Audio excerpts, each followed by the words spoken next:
Hey folks, Vic here for thepracticalprepper.com, and I wanted to give you a little visual here before at the beginning of this video of putting this straw raised bed in late this summer. We did get a little bit of a cover crop in here, so we've got some garlic and a little cover crop of I think we've got some buckwheat and a couple other things in there that we just tossed in to help the soil out. Everything's really dormant here over the winter, so it's gonna be pretty much like this. You'll see this video that's immediately after me blabbing my head off here, but we're going to build about 3 more of these at least for spring, and we'll be starting a lot of stuff in the house this year. Hoop house is coming, but that's going to be later this year. We'll probably be using that over the 13-14 winter. So anyway, hope you enjoy it, and if you got any questions, let us know, and we'll talk with you later. Thanks. Good morning, folks. Vic Bossell here for thepracticalprepper.com. We're coming at you from the site behind me. As you can see, we've got some straw bales and fencing and T-posts and such that we're getting ready to construct in this area. It's going to be an area that's got a coyote fence, and we may have to fence a little higher for deer, but it's going to be an enclosed area where we're going to be able to do all of our gardening. At some point we'll have a hoop house at the far end, but we're going to do raised bed gardens in here. I won't dig in the soil at all. So we've imported some compost from a gal who does it just down the road, about 4 miles from us. And up here they call it Nevada Gold. And it's just a real nice compost to get started with. Now you may be doing something else on a smaller scale, but if you've got enough room, a raised bed with straw bales is a quick and easy way to get something up and running. And we'll show you the raised beds here over the next few minutes, and hope you enjoy it. And I wanted to give you a little shot of the straw bales. These are 3-wire bales. You can buy 2-wire, a little smaller. This is straw. This is not hay. It's not feed for any animals. It's used for bedding. We're going to use it in the chicken coop as a bottom material to catch a lot of the droppings. Eventually that'll be pulled out and that'll all go to compost. This is very compostable. The reason this stuff will last so long is here in Nevada, northern Nevada, we have a fairly dry climate, the high desert. We're at about 6,000 feet where I'm standing right now. So with the dry climate, these things last a very long time. Now in the background here, let me move a little bit out of the way. On the left is just spare soil. Now we've had that from trenching. We put water lines in, and these are year-round lines with dry risers so that we can have water anytime during the year. Now to the right of that is our compost, and that's roughly 5 yards of compost. Okay, I just wanted to give you a quick view of the compost that we're using. This is the Nevada Gold that I was talking about, and if you dig down right into it, it's just this really nice mixture. Add some moisture to that and this thing will be just beautiful. It's been composting, and they kind of rotate in big rows down the road, and they've been turning it over. It has horse manure, it has some chicken manure. I've actually found someone over here that I can get more of it, and we're going to bring that into the site and either compost that ourselves or work with Dale, who does this composting, and kind of do a joint venture. We're going to be getting the chicken and adding to it, so we'll actually produce a better product in the end. So this is what we're going to use in the bed, and I think we're going to use this. I've got plenty here to make 2 beds up fully. So we'll do this while we'll add the Hugelkultur in the bottom. What we've done, and I'll show you the wood here we're using and kind of what we've done on the property. We're going to utilize what we have, and what we have is a lot of juniper that went through flash fire about 12 years ago. And it's still all burnable. I can throw it in the fireplace, but I'll show you that here in just a second. Show you the wood we're going to use as Hugelkultur, and then I think we're kind of ready to do a little layout and set some bales around. I wanted to show you some of the wood that we're using in the raised bed. This is for the Hugelkultur. This is smaller pieces of juniper that we've pulled off. The larger pile was here, and I think you've seen some of the video where it's already inside. We even got some larger pieces and one I've just dragged down. About 12 years ago there was a flash fire through here, and all of this Utah juniper basically burned on the outside, and it killed all the juniper in this area. A few places were saved. There's some spots in the valley here that have a lot of juniper, but basically it's very intact, very usable lumber.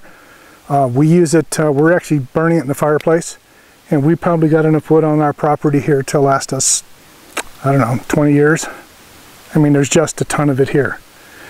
And it's kind of good to cospice it, pull it out and get it away. It takes some of the fuel from any future fire, because this could reburn. If I can burn it in the fireplace, it'll reburn out here. So it certainly helps with the fire issues. But this is what we're using in here. Now the smaller stuff, we are going to bring in a chipper. We're actually looking one to purchase, but we may just rent one short term. And we're going to chip a lot of this up and use it in the beds and the trees for a mulch. Okay, we've got the bales in place.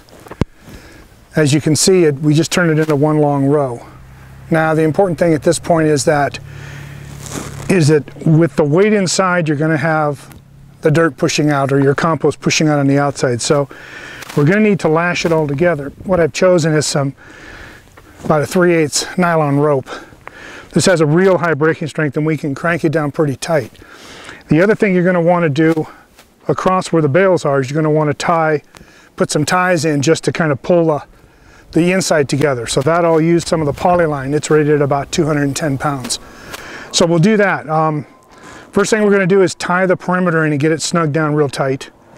Once that's done, we're going to bring in the Hugelkultur. So the wood is stacked over there waiting to come in. We'll get that stacked in here and show you how that works. Once that's in place, we'll go ahead and put the cross ties in and tie them to this main line.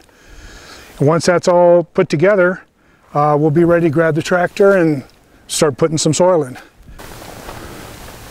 Okay, well here's a little shot of the wood in the bottom. So here's the Hugelkultur. We'll probably put a little bit more in, some smaller pieces to kind of fill in. But I think we've got enough in here. Once it's all wetted down, it'll be in pretty good shape.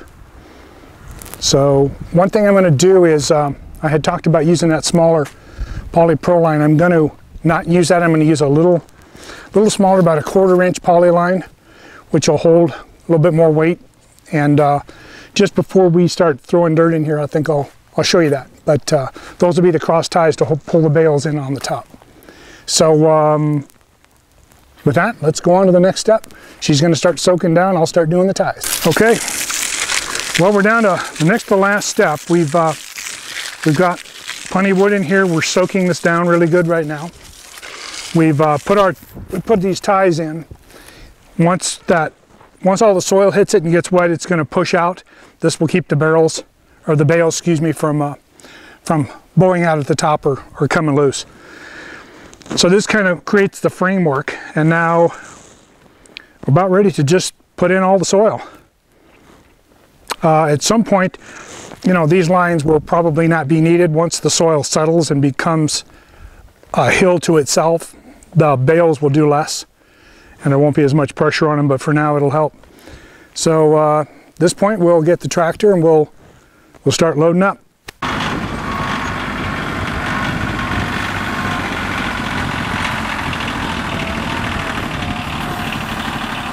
Starting with a load of regular dirt, and then we're going to add compost on top of that.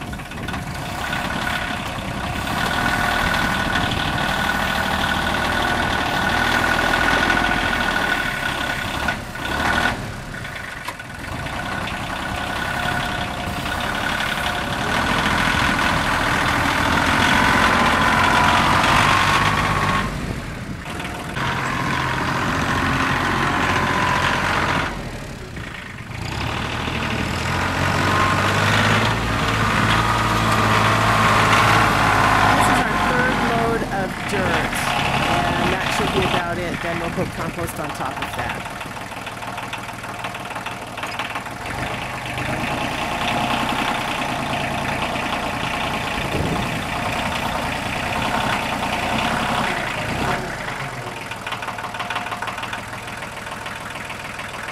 How's that? Looks good. Do we need some more?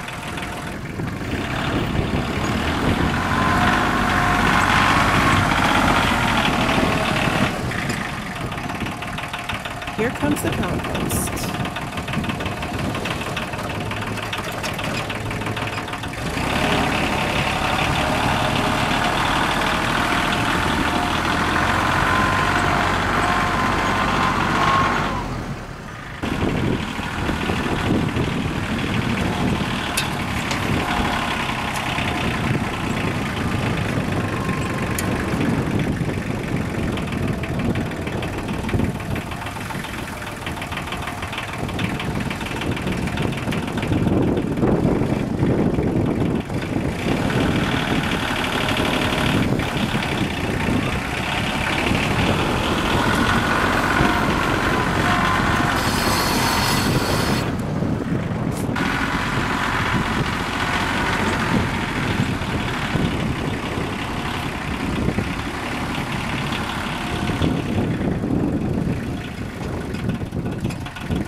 Well, the bed's finally finished up. It's turned out a little different than we had planned. So the plan at this point is to put in a cover crop through the winter.